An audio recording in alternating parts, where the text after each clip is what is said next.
Willie D. Live. So essentially, you came aboard after Rap a Lot was already formed. How did you get Jay to cut you in on the equity? Wasn't formed. So it wasn't formed. So No, they had so, it so was Geto Boys. Raheem has started. He was writing, and the music wasn't there or anything. so the label name wasn't there either. The label name was there, and the Geto Boys' first single was there, and the nothing was incorporated But it yet. wasn't incorporated. No, and none of that was done, and so it was just the start. Because at this point, Jay really don't know if this thing is working or not. He don't even know if this is something that he's going to even stick with at this point. At that point, Right. then so y'all And, had to you start know- seeing some success. But right from the start, me and James really clicked. And we're on the same page. James, we talked about the next step. So, like, at first, when we first got together and we set up all the recording equipment on the conference table at the car lot and started recording Making Trouble, we said, we're just going to there wasn't any talk about companies or contracts or any of that stuff at that point. We just said, wow, that production and these rappers, let's put them together and let's see what happens. This is cool. So, and I said, I'm down with that. He said, I'm down with that. Let's do it. So we put it together. And then as Making Trouble started unfolding, we got more and more serious. And by the time Making Trouble was done and we were ready to master that thing, there was no doubt that sucker was going to go. There was nobody that you could play that for that wouldn't come alive. The second they heard that, they're like, holy shit. Because there was nothing like that at the time. Nothing. And so we knew it. And so at that point, because, okay, during the time we were recording Making Trouble, I had applied after finishing university.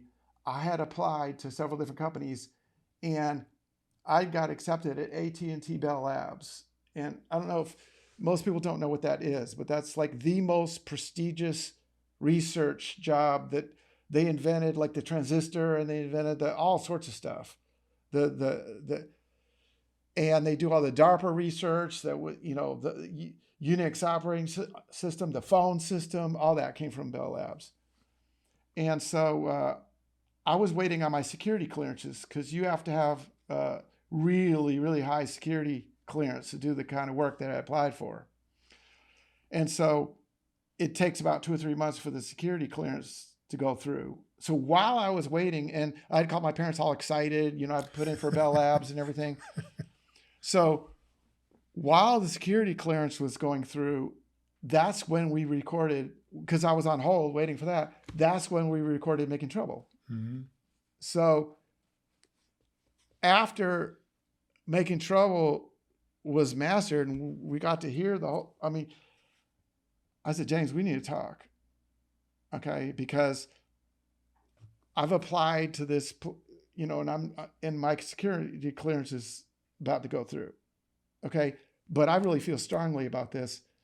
How are you feeling about this? And James said he felt really strongly too. And I said, so are we going to get together and do this? Or, because if not, I've got to go and I can't not do this. This Bell Lab thing is too big. I have to go pursue this. So if we're locked in, I'm going to tell them I can't do it. But that's a big thing to bypass this. So James said, no, I'm 100% down with this. And I said, okay, well, I'm 100% down with this.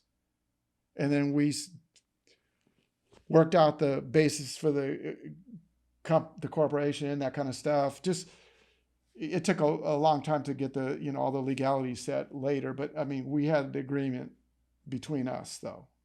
And so that was just word is bond. Nobody was going to go Everything was cool. And so we roll with it like that. And I called up AT&T Bell Labs, told them I had to buy a pass. They're like, what? Did they try to offer you more money? Yeah, but I'd made up my mind. I don't waffle around. If I'm going to do something, I'm going to do it. Mm-hmm. And then I called my parents. And I said, I got this project I've been working on, because I had never said anything to them about it.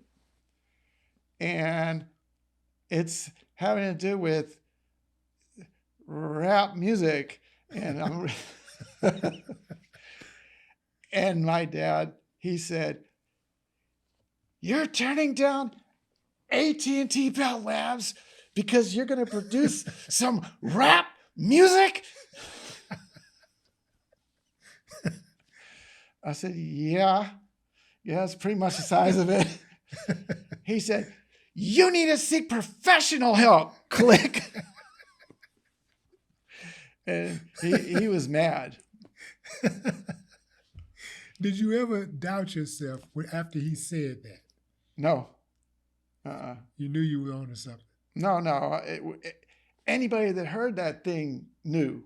I mean, you couldn't not know it. Yeah. You'd have to be absolutely comatose not to get that. Yeah. That thing just jumped out at you like nothing else. I mean, just at the time. Can you put yourself back then? There wasn't no NWA, no this, no. Put yourself back there, and then in your mind, put on Making Trouble and start listening to it. Mm-hmm. I mean, what would you do? You'd be like, damn. Well, I was there. I heard it. You know What'd you I'm saying? think? I heard it. I was jamming. Like I heard we're the Geto Boys and you ain't nothing. The Elvis remake. Yep. I heard that. I was at the Rhinestone Wrangler when that came on. I think Jay had came up there, and him and some other people came up there, and they played that song "You Ain't Nothing." That was on that was on that album. Yep. Making Trouble. But yeah, and then you hear Assassin, man, it was over, man. And you hear, yep. You know, and how cold-blooded was Prince Johnny C.